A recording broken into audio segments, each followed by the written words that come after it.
पुणे शहरात पुन्हा एकदा टोळी युद्धाचं सावट जे आहे ते निर्माण झाले। खरं तर आज पुण्यातील कोंढवा परिसरात जो काही भयंकर हल्ला झाला, यामध्ये गणेश काळे याच्यावर अज्ञात हल्लेखोरांनी गोळीबार करून आणि त्यानंतर कोयत्याने वार करून त्याची निर्घृणपणे हत्या केली।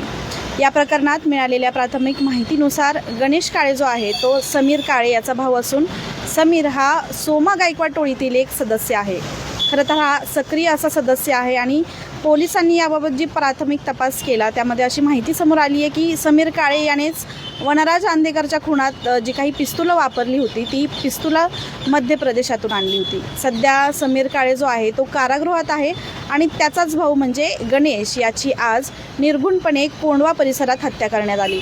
खरं तर या दोन्ही घटनांमध्ये काही परस्पर संबंध आहे का याची देखील शक्यता आता तपासली जाते।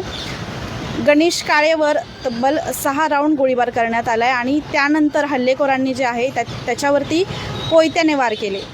खरं तर यामध्ये गंभीर जखमांमुळे गणेश काळे याचा घटनास्थळीच मृत्यू झाला आहे। घटनेनंतर जे काही आरोपी आहेत त्यांनी कारने आपल्या घटनास्थळावरून ते पसार झाले। पोलिसांना या ज्या ठिकाणी ही घटना घडली त्या ठिकाणी 3 रिकामी काडतुसं त्यासोबतच एक पिस्तुलांचा खोका देखील मिळून आला आहे। गुन्हे शाखा आणि आंबेगाव पोलीस ठाण्याचे पथक सध्या CCTV फुटेजच्या आधारे या आरोपींचा शोध घेत आहे। खरं तर या प्रकरणात काही साक्षीदारांची चौकशी सध्या सुरू आहे। हा हल्ला जो आहे तो पूर्वनियोजित असल्याचा पोलिसांचा अंदाज आहे आणि घटनास्थळी आता अतिरिक्त पोलीस बंदोबस्त देखील तैनात करण्यात आले।